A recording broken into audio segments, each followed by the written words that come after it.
Bien voilà, je suis en ligne et ravi de vous faire un petit topo sur notre association 10 heures de beau texte. Donc je me présente, je m'appelle donc Hossein Drissi et je suis le fondateur de cette, association.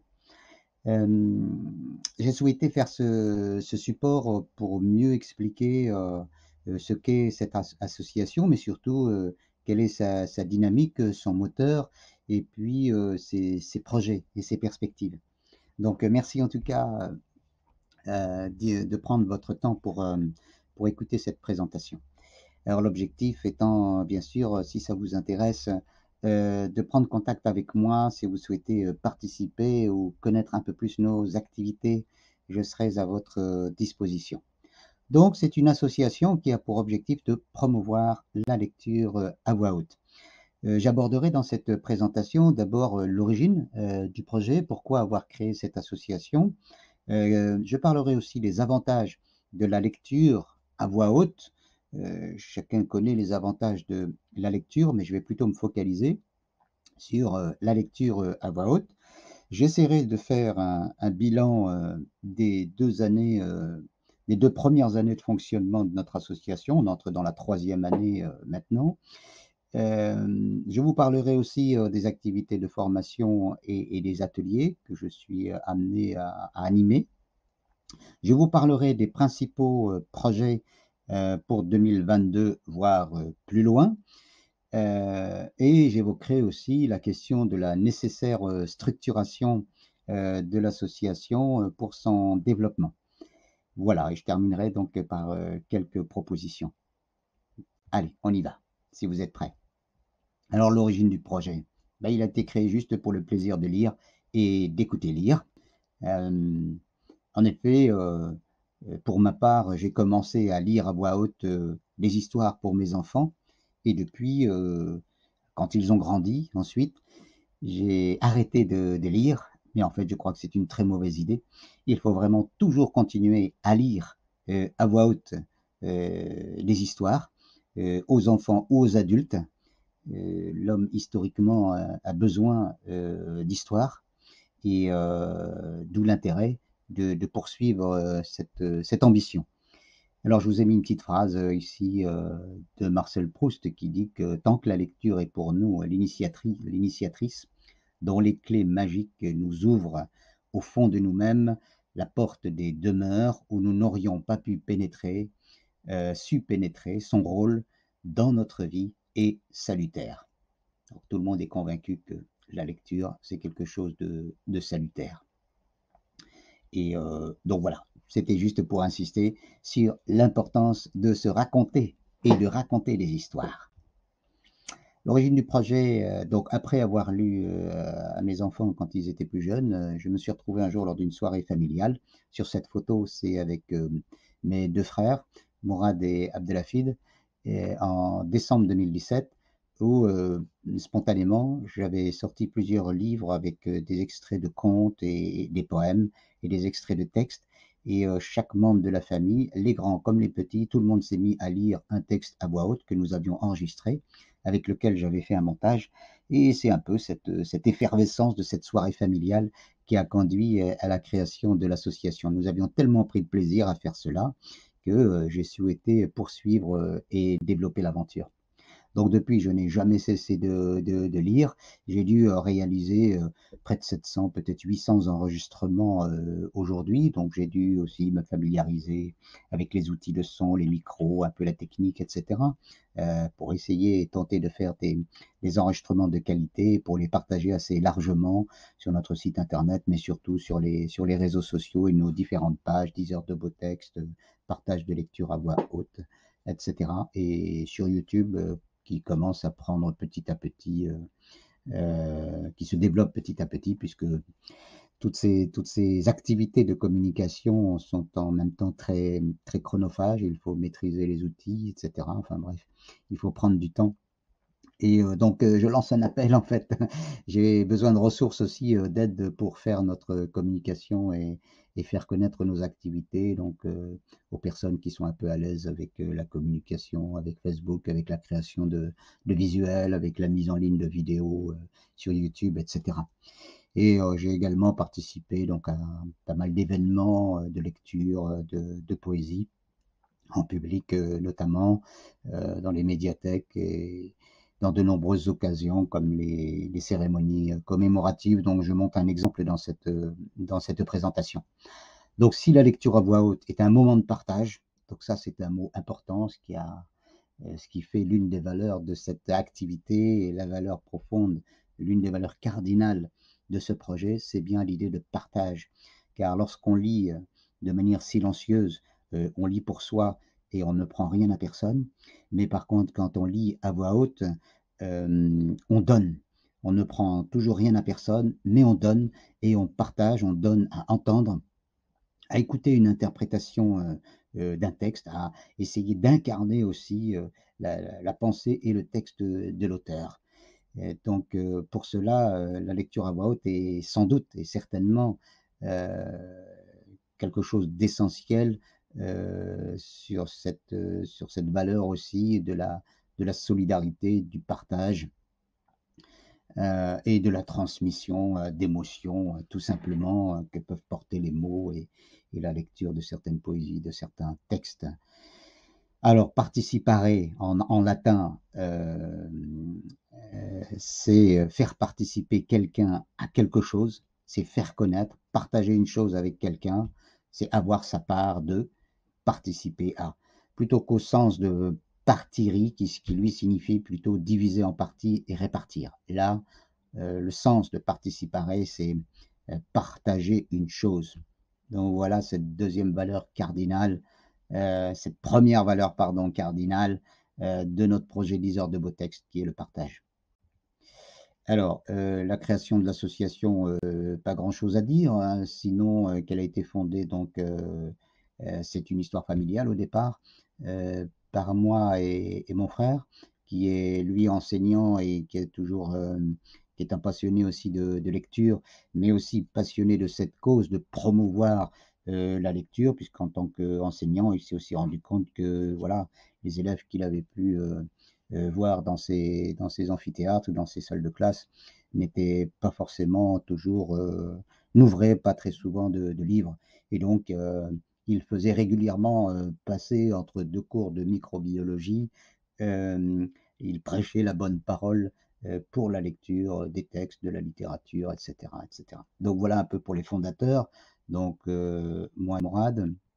Ensuite, nous avons constitué un bureau immédiatement après avoir créé, pour la création de l'association, avec Najat Charkaoui comme secrétaire et ma femme comme trésorière de cette association. Voilà, ça c'était pour le premier bureau, donc avec la déclaration aux préfectures. Alors, dès le début, on a embarqué aussi dans l'aventure des gens qui étaient aussi passionnés par la lecture, dont Julien Bouchard-Madrel, qui de loin nous a toujours soutenu, a soutenu notre projet à distance. Julien Bouchard-Madrel qui est enseignant, mais il est surtout et aussi écrivain et poète. Et je me suis fait aussi un plaisir de lire pas mal de ses textes. Et Jean-Pierre Lefebvre, qui est un touche-à-tout, accordéoniste, qui fait du théâtre, du chant et qui fait partie de l'aventure depuis le début. Voilà, donc pour le noyau de démarrage. Donc ici, c'est juste quelques informations, donc en effet sur Morad, que l'on retrouve sur les réseaux sous le nom de Mourani, enseignant-chercheur. Il est professeur à l'université d'Abou Bakr Belkaïd à Tlemcen, en Algérie. Il est à la retraite aujourd'hui et donc pratique la lecture à voix haute avec moi. Il a aussi créé une forme de podcast où il met en ligne et partage ses enregistrements. Donc là, vous avez une photo de sa page Mourani DDBT pour 10 heures de beau texte. Et là, donc, c'est une page consacrée à Julien Bouchard-Madrel, donc, comme je le disais, qui est un artiste, poète. Pour moi, c'est un artiste complet, passionné de théâtre aussi. Il est l'auteur aussi d'ouvrages, de livres, d'œuvres sur le théâtre. Il est l'auteur de La Paille et de la Poutre. Il a bénéficié donc en tant que comédien des cours de théâtre de Colette Louvois et de diverses personnes à la première, à la mairie du premier arrondissement de Paris. Il a joué Les Précieuses Ridicules. Et voilà, donc je lis en même temps le texte de présentation, hein, mais je crois qu'on aura l'occasion de partager avec lui lors d'un prochain meet en ligne, une prochaine rencontre.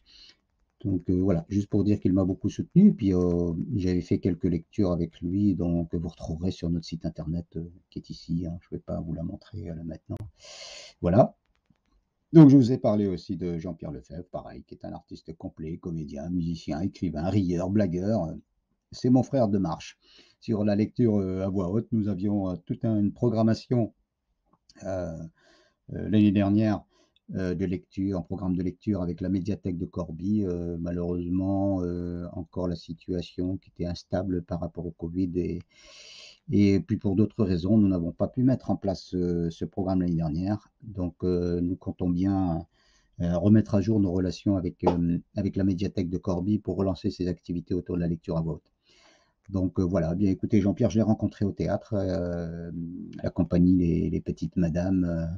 Et voilà, c'est un ami donc, qui est très engagé aussi sur ce projet. Voilà. Alors après, il y a des personnes qui nous ont inspirés, hein, tout le moins personnellement, qui m'ont inspiré dans la création de cette association, de ces activités. C'est d'abord Frédéric Bruyat, qui a écrit un livre qui m'a beaucoup aussi stimulé pour me lancer dans cette aventure. Un petit livre qui se lit très facilement, mais qui est très éloquent sur ce qu'elle appelait le métier de lire à voix haute, puisqu'elle en a fait son métier. C'est une lectrice professionnelle qui, depuis des années, explore et expérimente en fait toutes les formes d'expression et de lecture à voix haute. Donc voilà pour Frédéric Bruyat. Donc ce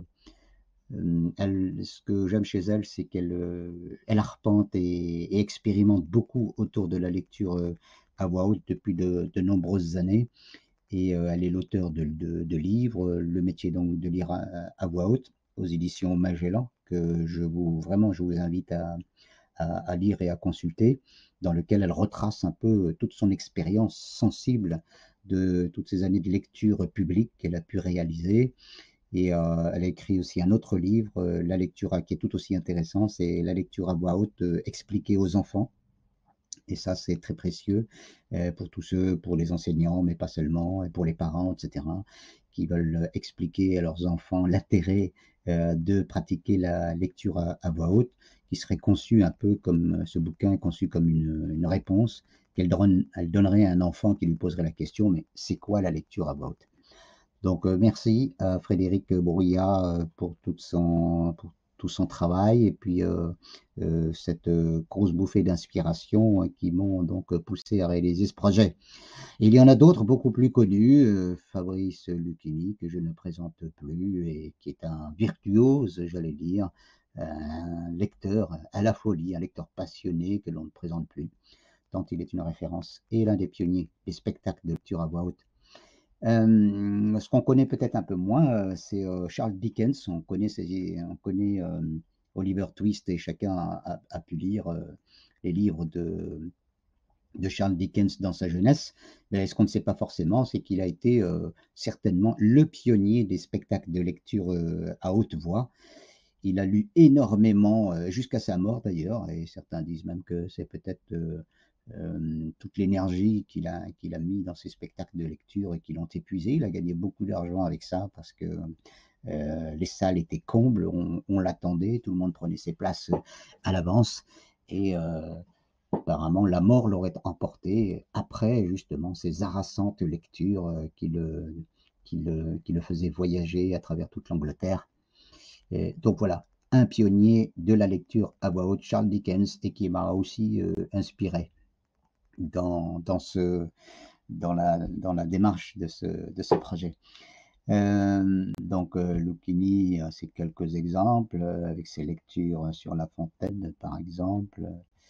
Un autre personnage aussi tout aussi inspirant pour moi fut Marc Roger. Alors lui, c'est un voyageur de la lecture. Je le qualifie volontiers comme voyageur de la lecture à voix haute de haute voltige, parce qu'il a vraiment fait des projets dingues, fous autour de la lecture à voix haute. C'est vraiment lui aussi un dingue et un fou de lecture à voix haute, passionné.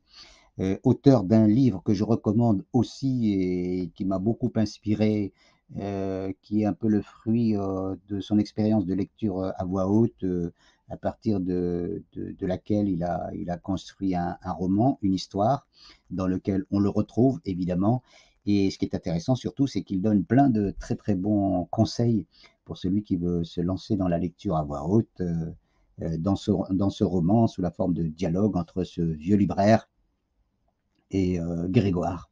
Donc Grégoire qui incarne un peu son propre personnage. Voilà. Donc je vous disais que c'était un voyage aussi, un voyageur fou de lecture. Donc là, on le voit quelque part en Afrique. Un voyageur de la lecture à voix haute, c'est lors de l'une de ses escapades et de ses expéditions folles autour de la lecture à voix haute, avec son âne qui transportait des livres lors de la méridienne de Saint-Malo qu'il a entrepris de Saint-Malo à Bamako. Donc on le voit aussi là, dans les villages et puis dans les écoles, faire de la lecture à voix haute avec son âne et transportant ses livres à Bamako. Ensuite, après quelques personnages, il y a eu aussi des textes et des livres qui sont pour moi des bibles pour s'améliorer à la fois sur la diction et la qualité de la lecture.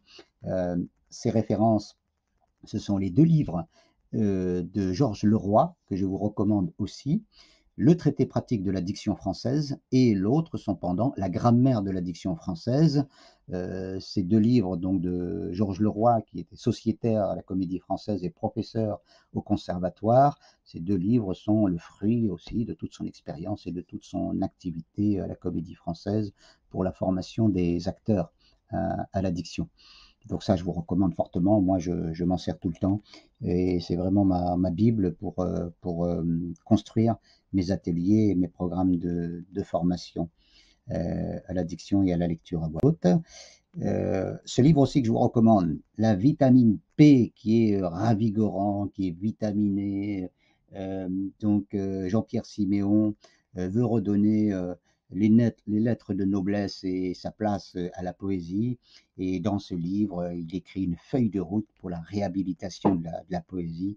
Alors moi, il m'a transporté ce livre et il donne envie de s'engager à lire et à entraîner les populations à lire la poésie. C'est l'un donc aussi des fondateurs du fameux Printemps des poètes en France, qui aura donc bien lieu au printemps, la semaine du 20 mars. Voilà. Là, c'est pour aller un petit peu plus loin, donc pour ceux qui s'intéressent vraiment à la question de la langue pour la lecture à voix haute, ce formidable traité de diction française à l'usage de l'honnête homme, nous dit Michel Bernardi, qui a consacré aussi sa vie au langage et au jeu verbal. Il y a un site internet d'ailleurs qui est très bien fait, où il analyse et décortique les textes, les poèmes, leur musicalité, etc. Vraiment très très intéressant, mais que je trouve déjà assez poussé. Et vraiment pour celui qui veut vraiment se spécialiser sur ces sujets. Ensuite, eh bien, plein d'amis qui gravitent autour du projet, qui ont toujours été présents, qui nous ont toujours soutenus, qui sont en même temps aussi poètes, écrivains. Je pense à Marinette Gianessini, poétesse adhérente, qui nous a toujours soutenus. Et Julien Bouchard-Madret, je l'ai évoqué. Et Pascal Desprelles aussi, écrivain originaire de Montluçon et avec qui j'entretiens une relation maintenant depuis quelques années de lecture de ses textes et de ses poèmes que je vous recommande aussi vivement à découvrir. Voilà. Alors, petit mot sur les bénéfices de la lecture à voix haute. Eh bien, ça pour moi, c'est évident, mais quoique en le disant, c'est peut-être mieux. Daniel Pennac qui nous dit que l'homme qui lit à voix haute nous élève à hauteur du livre. Il donne vraiment à lire. Barack Obama, la lecture c'est important parce que si on sait lire, eh bien, notamment alors le monde entier s'ouvre à nous. C'est une fenêtre ouverte sur le monde. La porte ouverte sur un monde enchanté, rajoutons le monde enchanté pour le développement de l'imaginaire, avec cette phrase de François Mauriac, hein, et on pourrait comme ça en décrire beaucoup d'autres. Alors, là, c'est un texte de Julien Bouchard-Madrel que vous pourrez écouter tranquillement si vous voulez voir cette lecture en cliquant donc sur la vidéo. Euh, d'autres citations que je vous laisse parcourir.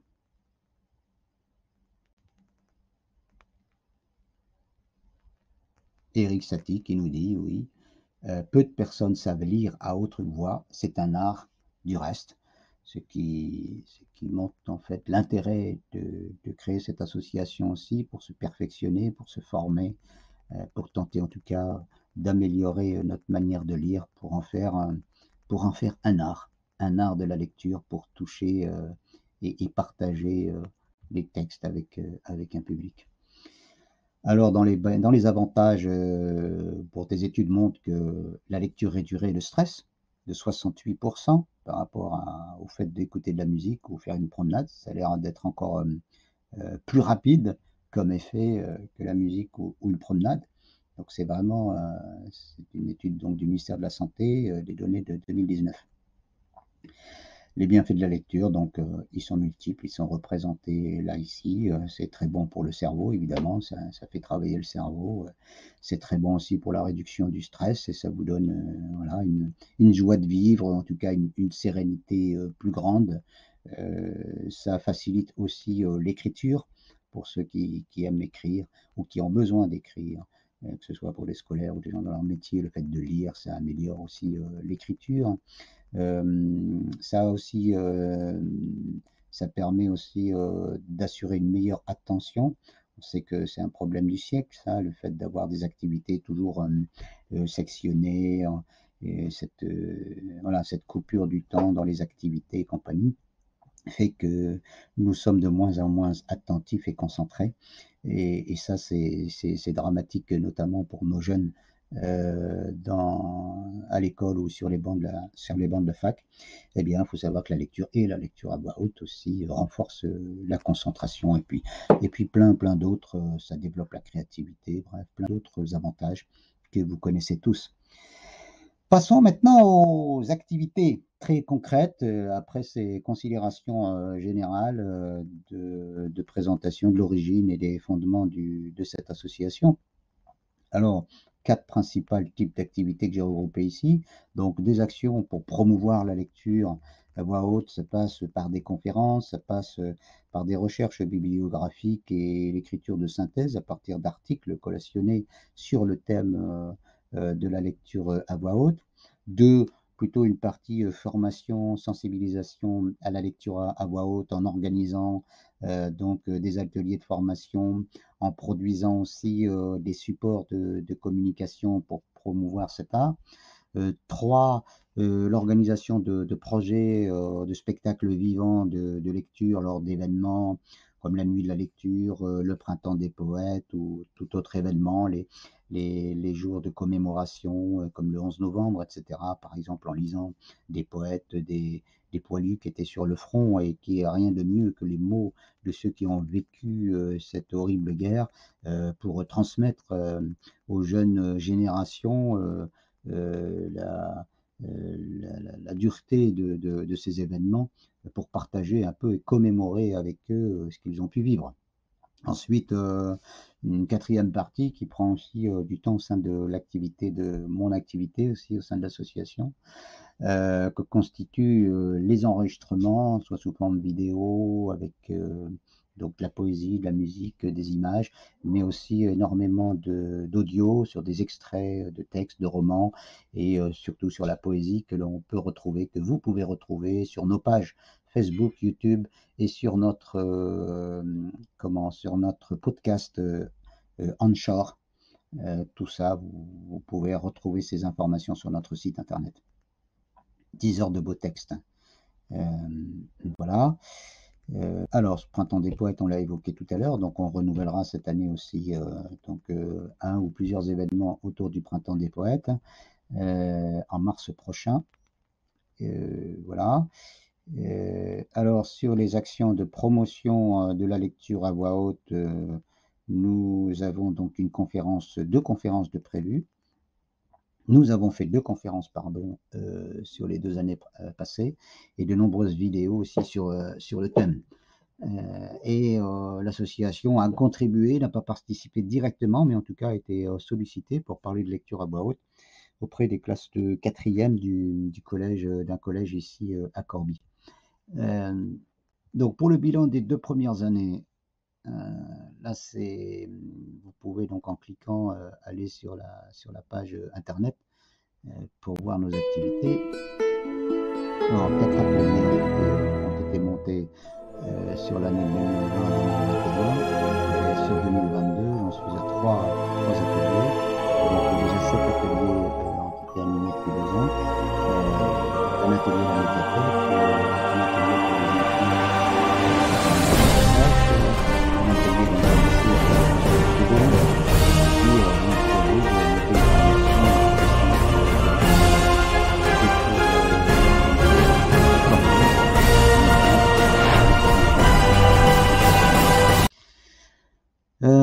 ça, ce sont les nombreux enregistrements, dont une partie est disponible sur Anchor et sur YouTube. Donc, je suis en train de travailler pour compiler en fait tous ces enregistrements et les classer par auteur dans notre podcast Anchor et avec un accès via notre site internet pour partager donc assez largement la beauté de ces lectures.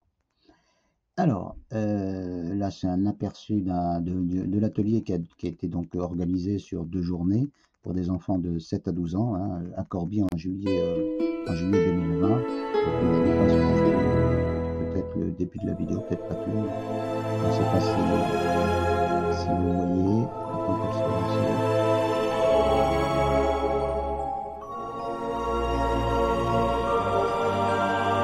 c'est pas grave, ça me marque. Là, je ne parviens pas assez les aléas de la technique à le lancer là. Alors donc des ateliers de lecture et depuis récemment, donc depuis une année maintenant, on passe à la fois de la lecture, ce sont des choses assez proches pour le développement aussi de l'art oratoire et notamment aider des élèves et des jeunes à la préparation du grand oral du bac.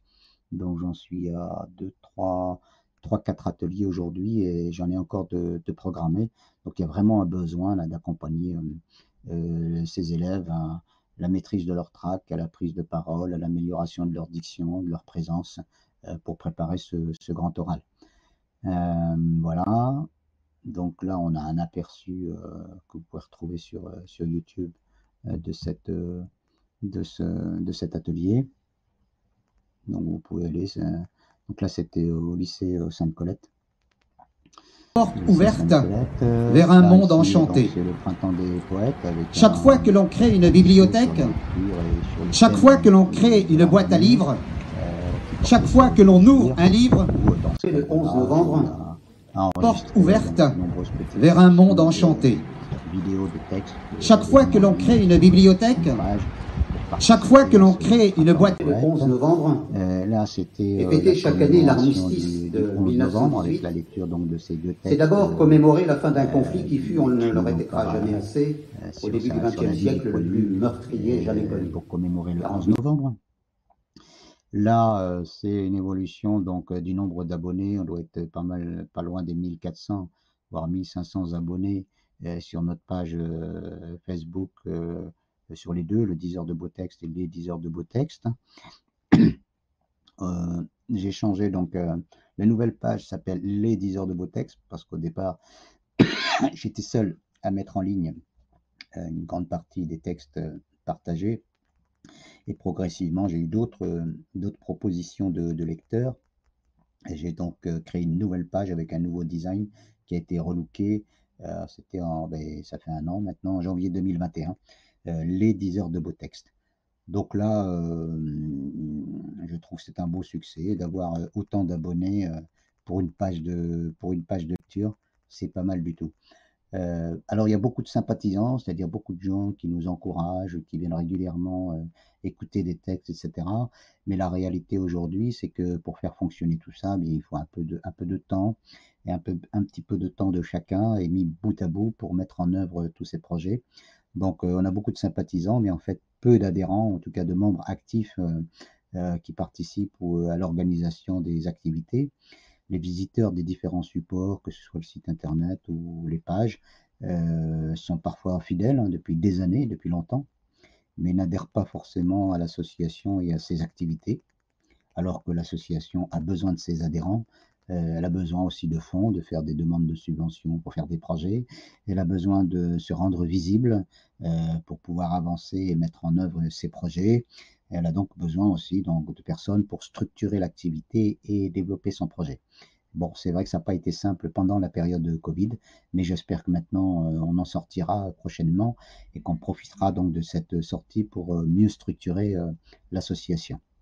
Voilà, on est à 30 minutes maintenant de présentation. Je vais essayer d'avancer un peu plus vite. Donc là, je vous avais parlé de la nécessité donc de structurer l'association. Donc c'est pour le projet 2021-2022, bon, maintenant 2022.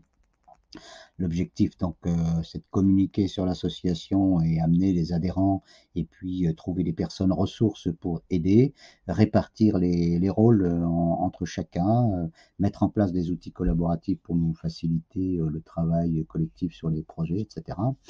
Deux, il y a un projet qui est toujours dans les tiroirs à construire, qui est d'organiser donc des lectures auprès des personnes âgées, des maisons de retraite, etc., avec un support scientifique d'observation, parce que je voudrais mettre à profit ces lectures en institution, mais si possible aussi faire un travail d'observation pour voir effectivement ce qu'apporte la lecture à voix haute chez les personnes âgées et quels sont les résultats, tant en termes de bien-être que de santé de ces personnes. Ensuite, il y a bien sûr les projets d'ateliers. Donc là, vous avez quelques photos des ateliers qui ont été menés fin 2021. Donc là, c'était à l'Institut régional d'administration de Lille, dans le cadre d'un dispositif Les Cordées de la réussite, où j'avais fait donc 2 journées d'ateliers aux élèves des quartiers politiques de la ville de Lille, qui ont pu donc participer à ces ateliers pour préparer leur grand oral. Et puis ici en bas, donc le printemps des poètes ou l'éphémère, on va le voir tout à l'heure. Et puis on va voir aussi un mot sur le projet Livre à dire, la caravane du livre à dire, un projet ambitieux de coopération, un projet solidaire de coopération culturelle avec un club de lecture à voix haute à Abidjan, Livre à dire. Voilà. Hey, Donc là, bonjour, moi c'est Ossine, j'espère que vous allez bien. J'en profite pour vous souhaiter une excellente année 2022.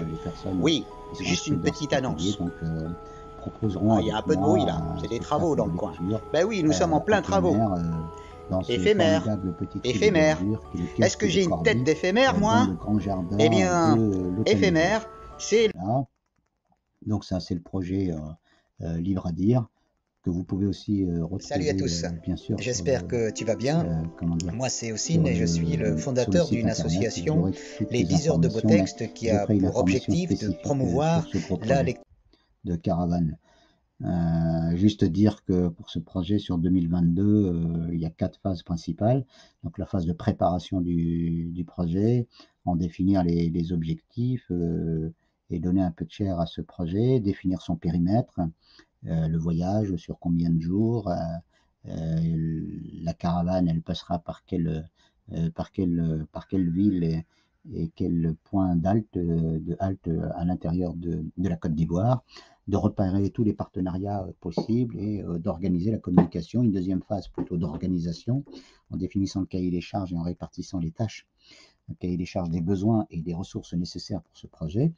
Constituer l'équipe de projet, donc tout ça c'est en cours pour planifier tout ce qu'il y aura à faire d'ici le voyage prévu donc en février 2023.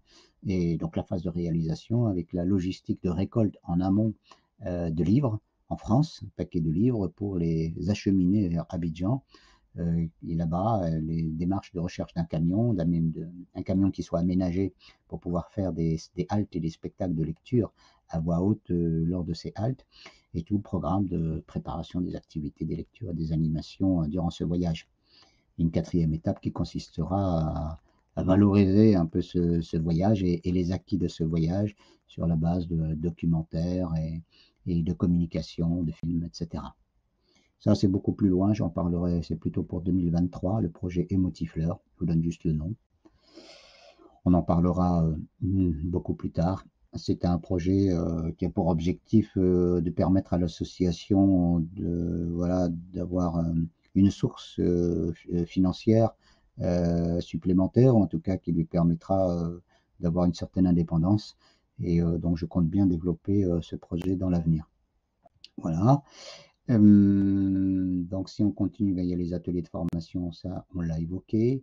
Les nouveaux projets à construire, bon bien, il y a bien sûr le livre à dire, la structuration de l'association en trouvant des personnes bénévoles, en recréant une assemblée générale pour restructurer l'équipe et recréer son bureau. J'ai prévu sur les ateliers de pouvoir dispenser cette formation de façon plus large, donc avec un atelier en ligne de lecture à voix haute. Et j'aimerais aussi investir éventuellement pour l'association sur du matériel d'enregistrement pour un son plus performant et un mixage avec la musique, en tout cas avoir les outils, les logiciels qui nous permettent de faire des enregistrements de qualité. Voilà un peu pour les projets. Alors pourquoi cette présentation? Pour terminer, on est à 35 minutes, c'est bien, c'est pour faire connaître évidemment l'association assez largement, donc pour communiquer sur son existence et la rendre plus visible. Deux, c'est convaincre tout à chacun de l'intérêt de développer cette activité de lecture à voix haute, notamment à ce moment où le président de la République a décidé que la lecture serait une cause nationale. Eh bien, c'est l'occasion ou jamais aussi de promouvoir la lecture à voix haute et ses bénéfices. Et puis aussi, donc je vous l'ai dit, en termes de structuration, c'est trouver des adhérents, des partenariats pour construire et mettre en œuvre les projets. Car s'engager, c'est bien, mais il faut des ressources pour promouvoir ce bel art et construire ces partenariats. Convaincu que je suis que c'est en l'union fait la force et l'union du travail de quelques passionnés peut conduire à faire un travail intelligent et des projets merveilleux. Ambition de l'association 1, structurer l'association, fédérer les acteurs, trouver des bénévoles, des adhérents, etc. Deuxième étape, c'est élaborer les projets en question que j'évoquais tout à l'heure, qui sont tous porteurs et originaux autour de la lecture à voix haute. Et 3, former donc les bénévoles à la lecture à voix haute via des ateliers en présentiel et à distance et commencer à travailler aussi sur le projet de lecture auprès des personnes âgées. N'oublions pas que l'objectif est quand même de cette association, un objectif de partage et d'être solidaire avec les populations qui sont loin notamment de la lecture pour X raisons, soit parce qu'ils ne peuvent pas lire, soit parce qu'ils sont âgés, soit parce qu'ils sont privés de liberté ou pour d'autres raisons, ou parce qu'ils ne peuvent pas lire, parce qu'ils sont aveugles ou parce qu'ils sont âgés. Voilà donc pour ces étapes. Donc en termes de calendrier, donc nous sommes dans la structuration et l'organisation des projets aussi en ce début d'année, notamment avec une campagne de publicité actuelle sur le Printemps des poètes et sur le projet Livre à dire de coopération avec le club de lecture Livre à dire d'Abidjan. Voilà donc. Pour nous contacter, il suffit de m'appeler, là vous avez mes coordonnées, et puis l'adresse de l'association 10 heures de beau texte @gmail.com que vous pouvez retrouver partout sur le site internet et sur nos pages pour toute proposition de participation, de partenariat, de questions, de propositions. Je suis vraiment ouvert à vous et à vos suggestions. Voilà donc et au plaisir donc d'échanger après. Nous arrivons donc au terme de notre présentation. Je vous invite donc à regarder tout ça tranquillement, à laisser décanter tout ça et à revenir très vite vers nous. J'organiserai très prochainement un Google Meet en direct où nous pourrons échanger directement. Ça, c'était une première pastille de 38 minutes, 40 minutes, presque une heure, pour vous présenter donc je vous souhaite une excellente année 2022. Bienvenue donc à l'association 10 heures de beau texte. Et le mot de la fin, ben, je les laisserai à Serge Reggiani et cette vidéo que vous pouvez retrouver sur YouTube. Serge Reggiani qui nous lit Enivrez-vous de Charles Baudelaire. Voilà. Merci à vous et enivrez-vous de lecture à voix haute et venez nous rejoindre le plus vite à l'association 10 heures de beau texte. Au revoir, à bientôt.